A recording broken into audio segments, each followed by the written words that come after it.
Welcome to Learn with Adeesha, where learning becomes exciting and easy. Today we are discovering the secret behind significant figures and decimals. But which numbers actually count? Let's learn it together with Adeesha. Hello everyone, my name is Adeesha and welcome to another Edexcel IGCSE Mathematics A lesson video. So in today's video we have finally reached the end of number 1, and the last topic here is something that I see many students failing to understand, that being significant figures and decimal places. These two will come up a lot in your exams, especially in questions where they ask you to round your answer to either some amount of significant figures, usually 1, 2, or 3, or some amount of decimal places, also usually 1, 2, or 3. So now let's get on with the most complex part of this lesson first, and that is significant figures. I've written 6 examples for us to review about significant figures. The first one is the number 1500. You can see here it's made up of the numbers 1, 5, 0, and 0. Now, analyzing the number, how many digits or how many units are represented by a number that is not 0?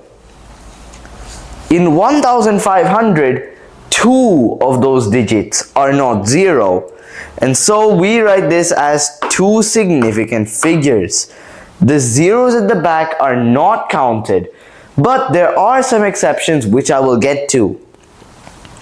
Next up, 0.005. This has 1 significant figure. Why? Well, 0.005 has only 1 non-zero digit, and even though it has a decimal place, the leading zeros still don't mean anything. They're not significant. So we consider this to have 1 significant figure.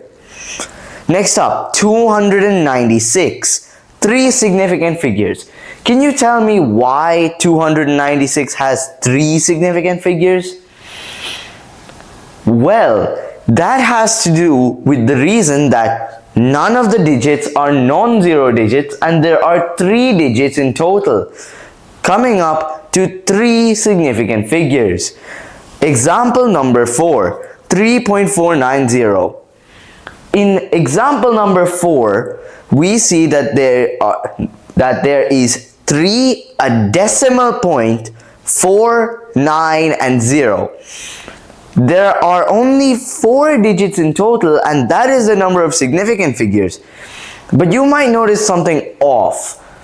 Why is this not 3 significant figures? Because I already mentioned in the first example that backing zeros are not significant. So why is this backing 0 significant? Well, that has to do with the fact that there's a decimal point there.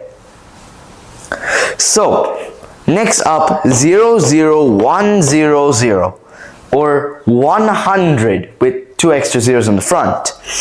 This only has 1 significant figure, because even though there are backing zeros and leading zeros, there is no decimal place, making none of the backing zeros significant. And since 1 is the only non-zero digit here, that makes only the 1 significant, and so only 1 significant figure is left.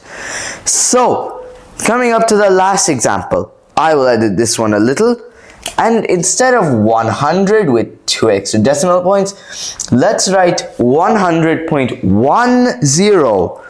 And now this still has 5 significant figures. Do you know why?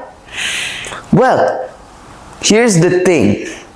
These zeros, yes, there's a decimal place in the original example, granted, but zeros in between non-zero digits are also counted as significant.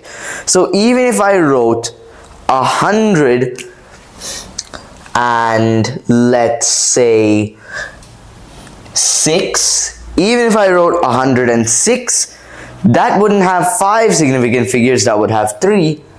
But even then, that is also the number of digits that is shown, because the 0, which normally wouldn't be significant, is squished between 2 non-zero digits, making it significant.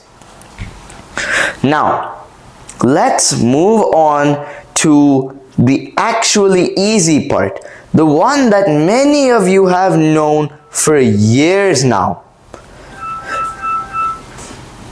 So, here's the thing, you all know what decimal points are, correct?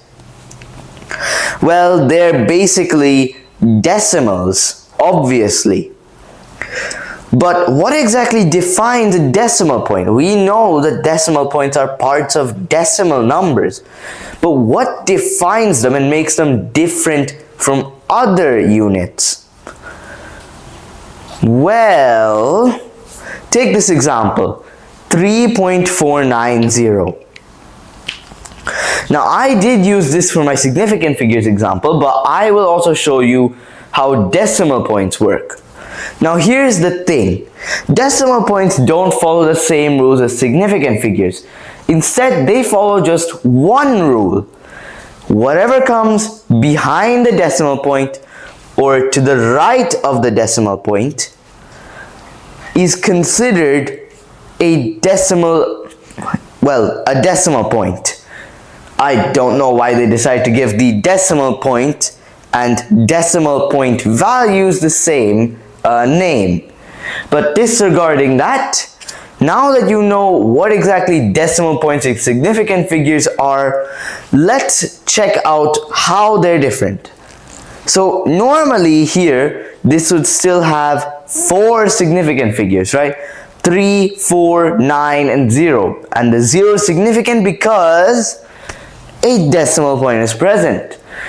But as for decimal points, this has only 3 decimal points, not 4, because the 3 is to the left of the decimal point, making it not a decimal point. Anything that's to the right of the decimal point, as I said, is considered a decimal point value. Now then, that is the end of this lesson. That was pretty easy. In the next video, we'll be going over the questions for the number 1 exam practice area. Alright? So it was a pleasure having you guys here. As always, comment down below what questions you have for this topic or for the whole exam, and I'll be happy to answer. So once again, like and smash that subscribe button. Send this video to your friends who you think could use this video to help with their revision. And as always, stay safe, stay curious, and keep studying. Goodbye. Great job learning something new today. You've taken a big step in mastering math. If you enjoyed learning with Adeesha, don't forget to like, follow, and subscribe for more adventures. Today, we mastered the secret of significant figures. See you in the next learning adventure.